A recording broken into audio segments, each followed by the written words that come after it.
Estas Cremvase Azantes. Welcome, video lovers. Welcome to Tac Nerd 1.0.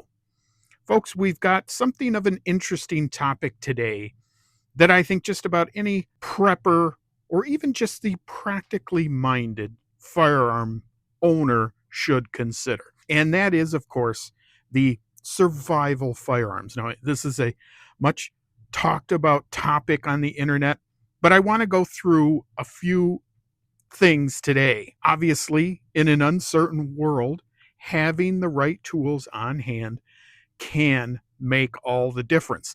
So let's break down some essential firearms for survival, why you'd want them, a few recommendations for models, and something that won't break the bank. Chapter 1. So first off, we've got, as I said, the survival rifle. Now, when it comes to versatility, reliability, and sheer usefulness, you really can't go wrong with a 22 long rifle. And my suggestion is going to be the 1022. Now, that is what we have here. Now, this is something of an oddity. I don't know if you would want to use this particular 1022 in this manner, this setup. This is in this BTM stock that I have, and I've showed this several times before on my channel. This is the Takedown variety, and this would be very useful for survivability, as this can break down and go in a backpack pretty easily. But I think this probably would garner some maybe unwanted attention for you. But in general, why the Ruger 1022? Why the Takedown version specifically? Well, first off, it's lightweight, it's packable, breaks down into two very easy pieces for storage. And as you can see right there, very, very small package for storage. Ammunition in and of itself, very lightweight, very abundant, and perfect for small game hunting and even defensive purposes if needed. And lastly is the proven reliability. This rifle has been a staple in the American gun culture for decades, meaning there's going to be lots of replacement parts out there, lots of things that you can use to fix it. If you want to change stocks or whatever for whatever you are doing, you're going to have that possibility. Small game provides reliable food sources in survival situations, and the 22 round can be carried by the thousands without weighing you down. So, very important option here. The 1022 in and of itself is a fairly affordable firearm at coming in just around 300 or so quatlus. Interesting fact is that in recent years, the 1022 Ruger has lost the patent for that. So there are other manufacturers making, I would say, 1022 compatible rifles out there. And these are going to come in probably under that 300 quatlu mark. So if you're looking for one, you can probably get one pretty cheap. If you look around holiday times, Black Friday, such things like that, July 4th sales, you probably can get one even cheaper. So keep that in mind. The 1022, I think, is a staple that probably everyone should own. Okay, let's move on. All right, chapter 2, moving on, is the hunting rifle. Now, there's a lot of hunting rifles to choose from. I think we're going to go with two main options. What we're showing here is just a simple bolt action rifle. I would say other things you could consider is probably a lever action rifle would be good in this instance as well. Bolt actions are very reliable, though. Levers can get a little confusing if anything goes wrong with them. They definitely would be a little harder to repair. But if you find yourself needing to take down larger game for a long-term sustainability, bolt action rifles are the way to go. And a proven caliber is .308, and that's what I'm going to suggest here. Now, this is my Spanish FR7. This is a milsurp rifle, and this one is really only for, I would say, 7.62 NATO, which is slightly different. You wouldn't want to run standard .308 in this, but really any off-the-shelf .308 rifle that you can find in Walmart or any big box store is probably going to set you just fine. So I would say something such as the Savage Access 2 or the Ruger American rifle. Both of those are going to be great for that usage. So why would we say one of those? Well, they are chambered in .308. You can get them chambered in other calibers as well. But .308 is capable of taking down deer, elk, even bear if necessary. They are affordable, accurate out of the box with I think both of them have adjustable triggers. Bolt action does have that simplicity. It's fewer parts and fewer potential failures. So, long-term survival situation, big game can provide weeks of food for you and your group. And .308 is a versatile and widely available caliber. That's something important to remember too. Of all the hunting cartridges out there, .308 is probably going to be your number one. It is also NATO compatible, and so that's going to make it even more versatile and available. Okay, so let's move on to chapter 3, the survival shotgun. One of the most versatile tools I think that the survival or the preparer type is going to have is the shotgun. And my recommendation here is going to be the Mossberg 500. Now, this one in particular, this is a 590. The 500 series in Mossberg, all generally around the same.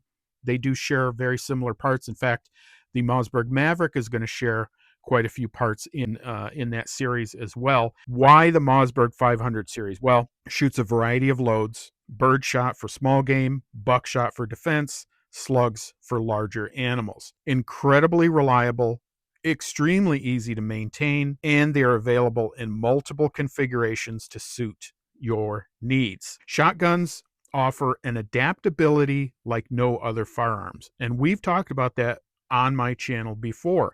There are so many uses, so many for this firearm. It really is an extremely practical firearm that I think everyone needs to include in their collection. You really can take down just about any game in North America with a deer slug.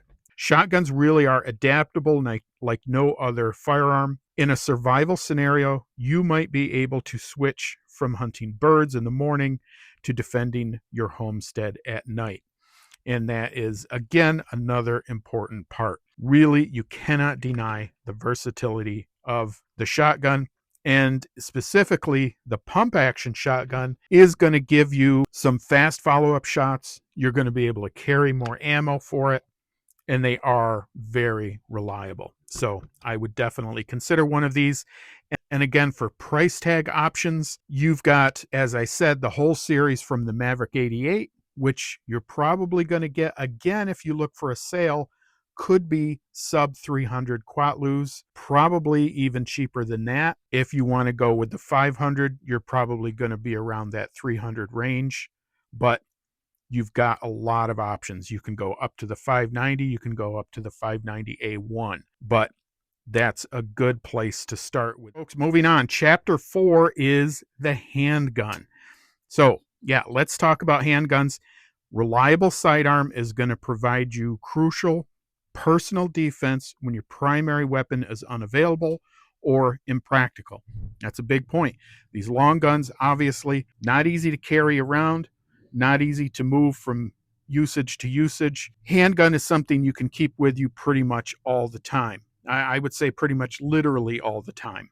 So, what is my top pick? Well, I think it's going to be pretty obvious, and that is the Glock 919 in 9mm or the equivalent. And I'm going to say equivalent meaning a Glock 19 clone, and that's what we have here. As you probably know, in recent years, the Glock Generation 3 has lost its patent, and everyone is out there making clones of these, so you can get them fairly cheap or put them together, just buying an upper and lower This is a SCT clone that I've built. I've had this on my channel several times before.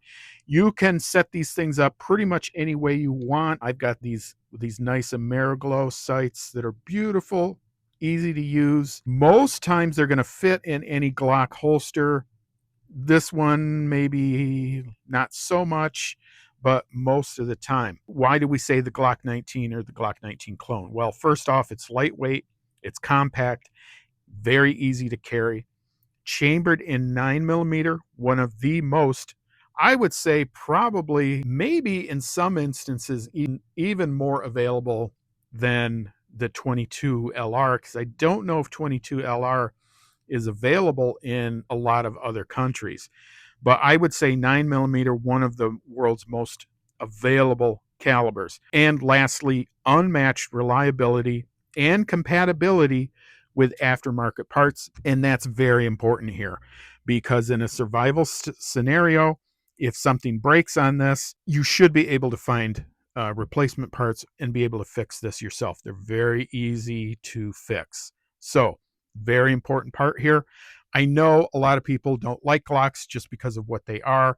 They want to have something a little more fancy or a little more advanced. But really, in the survival type scenario, you want to go with what's proven and what is available. Okay, so let's move on to chapter, folks. Chapter 5. So what we have here in chapter 5 is the more multi-purpose firearm, multi-purpose survival firearm. And I actually don't have a good example here, so I am going to put up some pictures for you to see. In this category, I think what we're going to pick is the Kel-Tec Sub-2000 in specifically 9mm. You could roll in the Ruger PC carbine in 9mm. Those also take Glock mags, and that's pretty much one of the really versatile parts here of these multi-purpose firearms. So first off, why would we pick the Kel-Tec Sub-2000? Well, first off, it folds in half for easy storage in its compact design, uses Glock magazines, so it pairs perfectly if you're already using a Glock 19, like we talked about earlier here.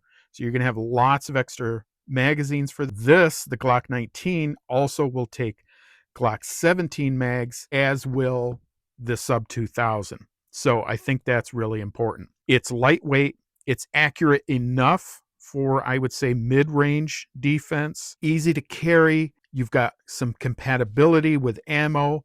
You've got easy to find ammo.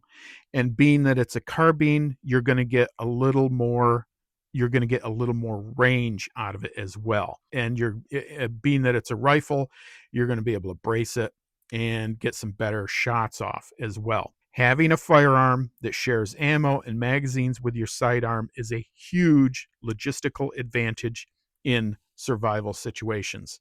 So if you want to go with the Kel-Tec Sub-2000 or the PC carbine, either way, I think you're good. The PC carbine breaks down as well. That one, it's very similar to the 22 Takedown that we showed before, though. So those ones don't really fold in half or anything like that. The pieces do separate. I know a lot of people don't care for that situation because conceivably you could lose one of the pieces and then you have nothing. But still, either one, I think, would be useful in that situation. All right, folks, let's move on to final. All right, folks, chapter 6, our final thoughts. So there you have it, your essential firearms for survival in 2025. Now, I don't think these change too much year to year, but we have seen some innovations here and there.